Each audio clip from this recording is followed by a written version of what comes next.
Hi friends, இன்றைக்கி கொஞ்சம் நேரமாகவே எழுந்திரிச்சிட்டேங்க. ஏன்னா மாமா தம்பி எல்லோரும் ஊருக்கு போகிறாங்க. வண்டியில் தான் போகிறாங்க இன்றைக்கி. ஏன்னா போயிட்டு வீடெலாம் கொஞ்சம் க்ளீன் பண்ணி வச்சாங்கன்னா அதுக்கப்புறம் நானும் பாப்பாவும் போகலாம் அப்படின்னு சொல்லிட்டு நாங்கள் இருந்துட்டோம். இந்த வீடு வந்து இந்த அளவுக்கு தாங்க, ரொம்ப சின்ன கிச்சனுங்க. அதனால தான் நாங்கள் வீட்டுக்குள்ளே சமைக்கிறதே இல்லை. பசங்க வந்ததுலேருந்து சிலிண்டர் அடுப்பில் வெளியில் தூக்கி சமைச்சிட்டு இருந்தேன். இன்றைக்கி ஊருக்கு போகிறனால மாமா இன்றைக்கி வீட்டுக்குள்ளே வச்சு சமைக்க சொல்லிட்டாரு.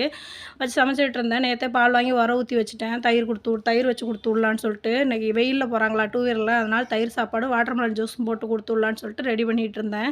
வாட்டர்மெலன் வந்து மாமா வாங்கிட்டு வந்திருந்தாரு. அவங்களுக்கு பாதி அறுத்து போட்டு ஜூஸ் கொடுத்து விட்டேன். பாதி மீதம் வந்து எனக்கு வச்சுருக்கிறேன். இவங்க 2 பேரும் வீடியோக்கு வாங்கினான்னு சொன்னால் ஃபோட்டோக்கு போஸ் கொடுத்துட்டாரு. அவர் வந்தாலும் குடுக்குடுன்னு ஓடிட்டானுங்க. நான் அவர் திட்டுவாருன்னு சொல்லிட்டு. நேற்று வரைக்கும் இந்த சின்ன பையன் நான் போகமாட்டேன், அம்மா கிட்ட தான் இருப்பேன்னு சொல்லிவிட்டு, இன்றைக்கி அவங்க அப்பா கிளம்புனோன்னா நானும் கிளம்புறேன்னு சொல்லிட்டு ஓடிட்டான். சரி, அவங்க போனதுக்கப்புறம் துணி ஊற வச்சுருந்தேங்க. அதுக்கு முன்னாடி கொஞ்சம் ஜூஸ் போட்டு குடிச்சிட்டு துணியை துவைச்சோம்னா கொஞ்சம் தெம்பாக இருக்குன்னு சொல்லிட்டு நானும் பாப்பாவும் வாட்டர்மெலன் மீதம் இருந்ததை ஜூஸ் போட்டு குடித்தோம். குடிச்சிட்டு டக்குன்னு குடிச்சிட்டு துணியை துவைக்கலான்னு பார்த்தா பாப்பா இருமா, அன்றைக்காவது ரிலாக்ஸாக வெளியில் உட்காந்து குடிக்கலாம், மற்ற நாள் அவங்க இருப்பாங்க சண்டை கட்டிகிட்டே இருப்பாங்க அப்படின்னு சொல்லிட்டா. சரி வான்னு உட்கார வச்சு ஜூஸ் போட்டு குடிச்சிட்டேன். காலைல உப்பு பருப்பு கடையெல்லாம் சொல்லிட்டு பருப்பு தக்காளிலாம் போட்டு ஒரு விசில் வந்தோடனே வேணாங்கடா, ஒரு விசில் தாங்க வந்திருக்கு, எனக்கு பருப்பு குழம்பு வேணான்னு சொல்லிட்டா.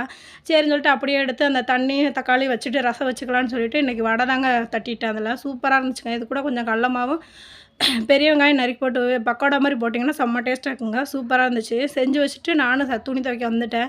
கையோட துணியை துவைச்சி போட்டோம்னா எனக்கு ஒரு வட்ட துணி இங்கே 2 நாளாக துவைக்கல. துவைச்சி போட்டோம்னா துவைச்சி பேக்லாம் கிடந்துச்சு. துவைச்சி காய வச்சு எடுத்து வச்சுட்டு நாளைக்கு காலையில் நாங்கள் ஊருக்கு கிளம்பலான்ட்டு இன்றைக்கே வெயிலோட வேலையெல்லாம் பார்த்துட்டேன். துவைச்சி முடிச்சுட்டு குளிச்சுட்டு சாப்பிட்டுட்டு பேசாமல் படுத்துடலாம்.